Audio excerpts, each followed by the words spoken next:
नमस्कार, मैं शालिनी और आप देख रहे हैं जस्टिस 24x7 न्यूज। आइए नजर डालते हैं आज की बड़ी खबरों पर। एसएसपी सहारनपुर के दरबार पहुंची बॉलीवुड अभिनेत्री उर्मिला सनावर। सहारनपुर निवासी बॉलीवुड अभिनेत्री उर्मिला सनावर उत्तराखंड की ज्वालापुर विधानसभा सीट के पूर्व विधायक सुरेश राठौर पर गंभीर आरोप लगाकर आजकल चर्चाओं में है। उन्होंने शारीरिक शोषण, अश्लील वीडियो बनाने और लगातार प्रताड़ित करने का आरोप लगाया है। उर्मिला ने सहारनपुर एसएसपी दरबार में पहुंचकर न्याय की गुहार लगाई और कठोर कार्रवाई की मांग की। उर्मिला ने बताया कि उनकी मुलाकात 12 जून 2022 को संत रविदास आश्रम के आचार्य सुरेश राठौर से हुई थी। इस मुलाकात के बाद उनकी फोन पर बातचीत शुरू हुई। एक दिन सुरेश ने उन्हें अपने आश्रम बुग्गा वाला बुलाया और लंच पर आमंत्रित किया। वहां पर उन्होंने उर्मिला को खाने में नशीला पदार्थ पिलाया और उनके साथ नैतिक और अनैतिक संबंध स्थापित किए। इसके बाद सुरेश ने अश्लील वीडियो बनाकर उन्हें लगातार प्रताड़ित किया। उर्मिला ने कहा कि वह इस प्रताड़ना से परेशान होकर 4 अक्टूबर 2022 को नेपाल जाकर पशुपतिनाथ मंदिर में गंधर्व विवाह कर चुकी हैं। उन्होंने आरोप लगाया कि सुरेश राठौर उनके जीवन से खिलवाड़ कर रही हैं और उन पर लगातार दबाव बना रहे हैं कि उन्हें बड़े अधिकारियों को खुश करना होगा। बॉलीवुड अभिनेत्री उर्मिला सनावर ने यह भी बताया कि उनके और सुरेश के बीच कई बार झगड़े और गाली गलौच हुई हैं। उन्हें धमकी दी गई है कि अगर वह सुरेश की बात नहीं मानेंगी तो उनका अश्लील वीडियो वायरल किया जाएगा। बॉलीवुड अभिनेत्री उर्मिला सनावर ने यह भी कहा कि पिछले 2 सालों से उन्हें शारीरिक और मानसिक उत्पीड़न का सामना करना पड़ा है। उर्मिला ने ये चिंता भी जताई है कि उनके पति सुरेश राठौर से उन्हें जान का खतरा है। इस मामले की गंभीरता को देखते हुए उर्मिला की शिकायत पर पुलिस ने जांच शुरू कर दी है। मामले में आगे की कार्रवाई और आवश्यक कदम उठाए जाएंगे। उर्मिला के आरोप ने एक बार फिर महिलाओं के खिलाफ हिंसा और शोषण के मुद्दे को उजागर किया है। जी, आपका नाम? मेरा नाम एक्ट्रेस उर्मिला सुरेश राठौर है और ज्वालापुर के पूर्व विधायक सुरेश राठौर की धर्मपत्नी। क्या कुछ मामला है? देखिए, मैं पिछले लगभग 2.5 साल से रविदास आचार्य सुरेश राठौर जी के साथ एक धर्मपत्नी के रूप में रह रही हूँ। नेपाल में उन्होंने मेरे साथ शादी की थी, गंधर्व विवाह किया था और लगातार आ रहे थे, जा रहे थे। अभी कुछ 2-3 महीने पहले मेरा एक वीडियो भी वायरल हुआ था जिसमें वो कंघा कर रहे हैं मेरे बालों में। बहुत ज्यादा चर्चाओं का विषय बना वो राजनीतिक गलियारों का।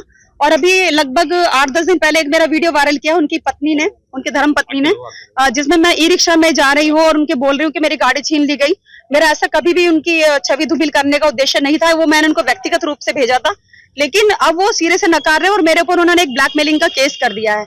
मैं ये पूछती हूँ कि अगर जो मैं रविदास आचार्य जी से आपके चैनल्स के माध्यम से पूछना चाहती हूँ कि अगर मैं ब्लैकमेलर थी तो 21 तारीख तक मेरे घर क्यों आ रहे थे? घर के आगे सीसीटीवी में गाड़ी खड़ी हुई दिखाई दे रही है, मुझे छोड़ने आ रहे हैं, मुझे डॉक्टर की दिखा के ला रहे हैं। 20 तारीख के कार्यक्रम में मैं दिल्ली में हूँ उनके साथ, राष्ट्रीय कार्यकारिणी में उनके साथ हूँ और लगातार। और उन्होंने कहा कि 7 लाख रुपए मैंने ऑनलाइन दिया है। हाँ, मैं उसको डिनाई नहीं कर रही हूँ क्योंकि मैं उनकी पत्नी हूँ और घर का खर्चा देना उनका धर्म है। वो देते हैं, लगातार देते हैं, घर का खर्चा देते हैं, लेकिन उसको ब्लैकमेलिंग में पेश कर दिया। लेकिन मुझे पत्नी धर्म नहीं दे रहे हैं कि मैं पत्नी हूँ, ये मानने को बिल्कुल नकार रहे, सिरे से नकार रहे। कुछ महीने पहले आपका वीडियो वायरल हुआ जिसमें आप कह रहे थे कि मैं प्रेम में दीवानी हूँ क्योंकि वैसे हमारे कोई रिलेशन नहीं है, सिर्फ एक मीरा और राधा जी की भक्ति है मेरी।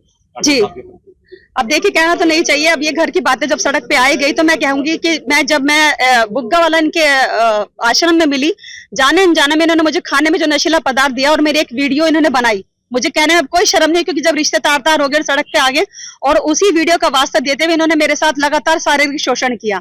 उसी वीडियो के चलते हुए इन्होंने मेरे साथ शादी की। उसी वीडियो के चलते हुए बहुत सारे ऐसे काम ये मुझे करने के लिए प्रेरित कर रहे हैं कि मेरे पास कोई पद प्रतिष्ठा नहीं है, कुछ इस तरह के मुझे ये टर्म्स एंड कंडीशंस कह रहे हैं कुछ नेताओं के लिए, उनको प्रसन्न करने के लिए मुझे, क्योंकि जब इन्होंने रख दिया तो अब मैं भी बोलने में कोई हिचकिचाऊंगी नहीं। आपने एक इंटरव्यू में कहा है कि जो उनकी पहली पत्नी है जी, वो मेरे को हजम नहीं कर पा रही। हाँ, ये जो वीडियो वायरल किया मैंने सिर्फ 2 ही लोगों को भेजी थी, एक तो सुरेश राठौर जी को और एक उनकी धर्मपत्नी जो पहले वाली है रविंदर कौर। सिर्फ उन्हीं को मैंने भेजी थी और मैंने इसलिए भेजी थी कि आप लोगों को ये लग रहा होगा कि वो हरिद्वार बैठ के सहारनपुर पता नहीं कितना मेरे ऊपर पैसा लुटा रहे होंगे। भाई, मैं ई रिक्शा में जा रही हूँ, मैं बहुत साधारण सी हूँ और सब मैं यहाँ पे पैदा हुई हूँ सहारनपुर में, सहारनपुर की बेटी हूँ। यहीं पे मैंने बहुत सारे उतार चढ़ाव देखे हैं, यहीं से अभिनेत्री बनी हूँ, यहीं से एक्ट्रेस बनी हूँ, नाम कमाया, मुंबई गई और यहीं से अब मैं एक पॉलिटिशियन बनी हूँ। क्या चाहते हैं आप? मैं बस यही चाहती हूँ कि जिस तरह से, अगर मैं मुस्लिम संप्रदाय की बात करूँ, मुस्लिम समाज की बात करूँ, मुस्लिम समाज में चार हम पत्नियां या 4 बीवी रखने का एक रख सकते हैं हम, लेकिन हिंदू समाज में क्या है, प्रत्यक्ष या अप्रत्यक्ष बहुत सारे इस तरह के लोग होते हैं कि बीवियां रखते हैं लेकिन उनको कभी कोई उनका नाम नहीं मिलता, दूसरी बीवी या गर्लफ्रेंड या रखेल का खिताब मिलता। बस मुझे ये है कि मुझे सामाजिक मुझे हक मिले, पत्नी का दर्जा मिले। बाल संवारने की जो वीडियो थी, आपने भी उसमें बाद में इंटरव्यू में कहा कि वो एक फिल्म की शूटिंग थी, तो उसको क्या करें? मैंने ये नहीं कहा कि फिल्म की शूटिंग थी, आप दोबारा से उसको देखिए। मैंने ये कहा कि मैंने अपने आप को रविदास आचार्य जी को समर्पित कर दिया, उसमें मैंने समर्पित कर दिया। वो चाहे वो मेरे बाल सवारे कुछ भी करे, मैं उनकी एक राधा की तरह हूँ, वो मेरे कृष्ण की तरह हैं। अब मैं बहुत सारी बातें होती है कि जब धीरे धीरे खुलती है, अभी उस समय मैं डर में थी बहुत ज्यादा, क्योंकि एक वीडियो उनके पास मेरी है जिसकी वजह से वो मुझे बहुत ज्यादा प्रेशर में रखते थे। यहाँ तक कि प्रेशर में रखा उन्होंने कि अगर तुमने मुंह खोला तो मैं तुम्हारे बच्चों की भी हत्या करवा दूंगा।